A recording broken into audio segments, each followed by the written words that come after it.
kinatong latest weather update Wednesday, November 17, 2021. Ang Intertropical Convergence Zone or ITCZ kini ang panagtagpo ng duha ka hangin gikan sa northern ug southern hemisphere ang nakaapekto sa may Palawan kasama na ang Mindanao. Samtang amihan or northeast monsoon ang nakaapekto sa ubang bahin sa Luzon. Ang low pressure area na atong gimonitor na sa gawas ng atong Philippine Area of Responsibility na gilayon sa 1,525 kilometers sa may silangan ng Mindanao. Padayong tang mag-monitor sa latest development kining low pressure area.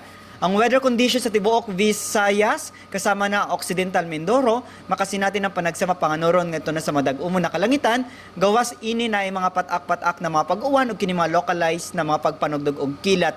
Para sa atong mga dugang detalye, bisita atong mga official social media accounts. Kini si Jomar Clarino gikan diri sa Mactan, PAGASA Visayas, DOST, maayong adlaw.